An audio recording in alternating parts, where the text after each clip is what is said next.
My name is Gwen Olson, and I am the author of Confessions of an RX Drug Pusher. I'm a 15-year veteran of the pharmaceutical industry, and I left in the year 2000. And what I would like to do today is I would like to dispel the myth that the pharmaceutical industry is in the business of health and healing. Because in fact, what the pharmaceutical industry is in the business of doing is disease maintenance and symptoms management. They are not in the business to cure cancer, to cure Alzheimer's, to cure heart disease, because if they were, they would be in the business of putting themselves out of business, and that in fact doesn't make sense.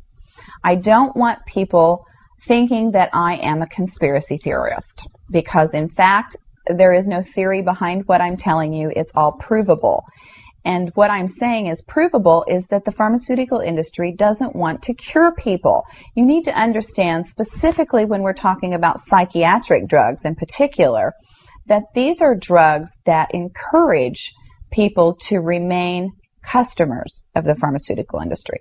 In fact, you will be told if you're given a drug such as an anxiolytic or an antidepressant or an antipsychotic drug that you may be on the drug for the rest of your life.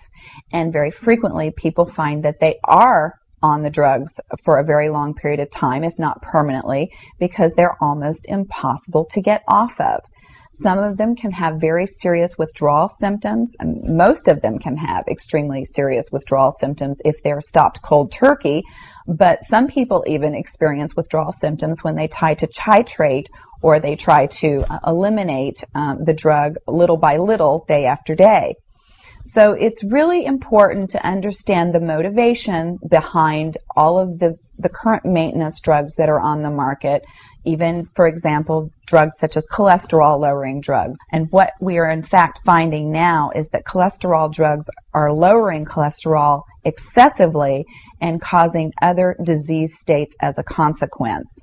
So you need to be careful about trying to take drugs in order to remain healthy, because you're never going to have anyone come to you and tell you that the drugs are always tried against a placebo in clinical trials. What a placebo is a sugar pill.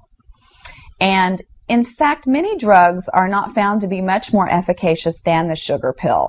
And in a case in point actually is the recent clinical trials that were released in the meta-analysis that came out of the UK on antidepressants, on the newer SSRI, selective serotonin reuptake inhibitor antidepressants. And what was found was the information that activists and other researchers have known for decades, was that antidepressants are no more effective than placebo, no more effective than sugar pills.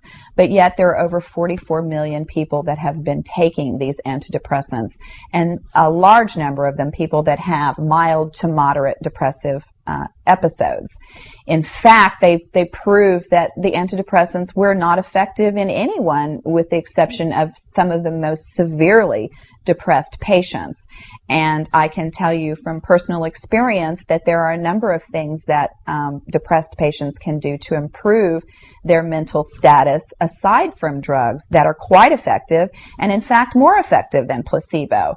Another recent study that was released showed that exercise was in fact more effective than either placebo or the antidepressant drug that they were compared to.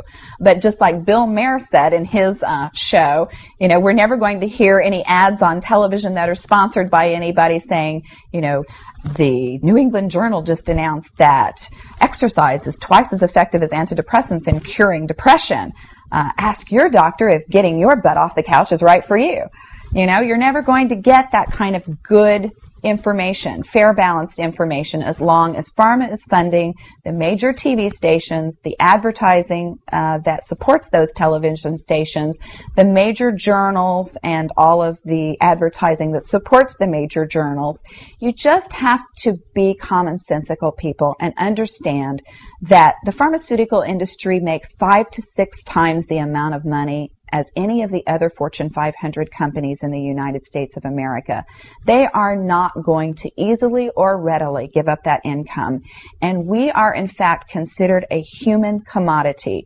Our loved ones, our children, our elderly are considered cash cows that are preyed upon by pharmaceutical reps such as myself, who are encouraged to go in and build market shares without thinking about the consequences to patients, without knowing the misinformation that they are distributing, without being aware that the clinical data has been contrived, or that the patient populations have been cherry-picked, or that the side effects have been minimized and reported in such a manner that it doesn't present the information correctly. I spent 15 years in this industry. I was one of the best, but I'm here to tell you that the industry has run amok, that we are at a severe crossroads in this nation, and that we have got to take our power back, and we have got to start making the pharmaceutical industry accountable for their actions and for the defective products that they're putting on the market.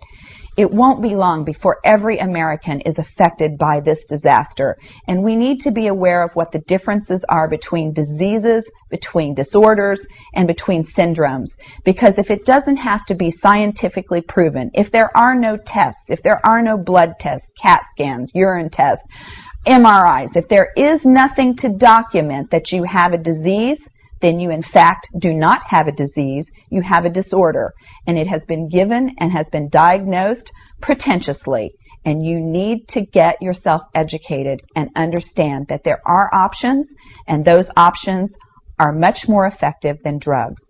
You need to look into the nutritional aspects of your diet and your lifestyle aspects. Are you exercising?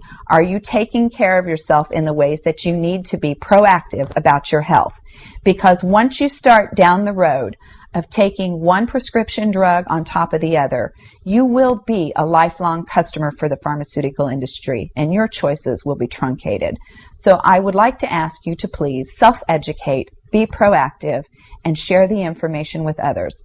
The next victim could be someone that you love. Thank you.